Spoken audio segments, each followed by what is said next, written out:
Au programme, aujourd'hui, comme j'ai changé le guidon de mon Sportster et qu'il est plus lourd que celui d'origine, il faut que je change la durite de frein à l'avant.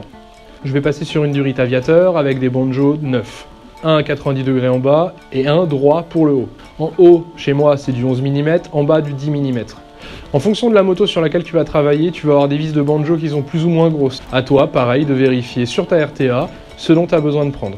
Je te donne pas d'outils aujourd'hui à utiliser parce que ça va dépendre des vis de banjo qui sont utilisées en haut et en bas. On commence par dévisser le banjo du bas. C'est pas serré trop fort normalement.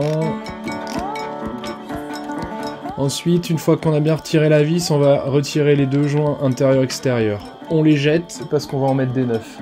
Par contre, la vis de banjo, on la garde. On nettoie tout de suite parce que le liquide de frein est très corrosif. Ensuite, on dévisse le banjo du maître cylindre.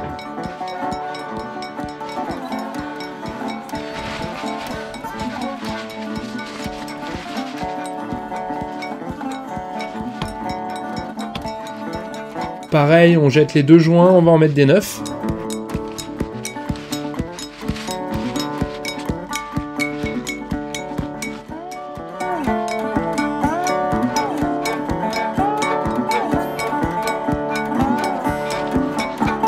On enlève l'ancienne durite, elle tenait avec un rilsan. Voilà ce dont on a besoin. On garde nos deux vis de banjo et on prend un banjo droit, un banjo à 90 degrés, 4 joints neufs et une durite à la longueur choisie. Hop, on monte en sens inverse. La vis de banjo, un joint, le banjo, un deuxième joint et on vient mettre en place.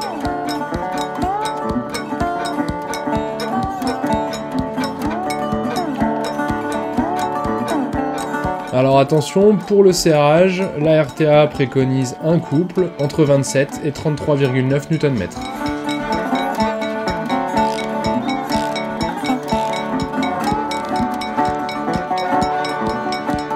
Et là, on vient serrer la durite sur le banjo. Ensuite, le banjo à 90 pour le bas. Pareil, vis de banjo, un joint, le banjo, un joint, et on met en place.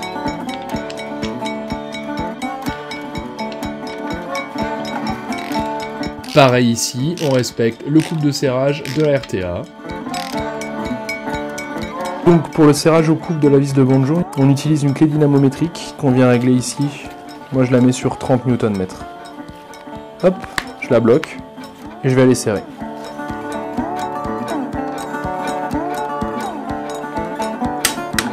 Et voilà, dès que tu as entendu le clic, c'est que c'est serré au couple. Maintenant, tu peux faire la même chose sur la vis du haut. Le chemin de durite, tu le fais passer où tu veux, l'essentiel est d'avoir pris la bonne taille de durite pour le faire passer par là où tu vas vouloir le faire passer.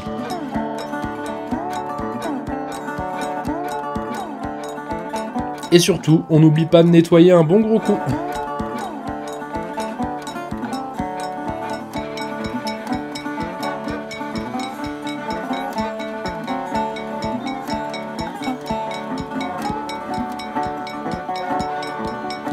Maintenant que j'ai changé ma durite de frein, j'ai plus qu'à faire la purge de celle-ci. Mais ça sera dans le prochain tuto.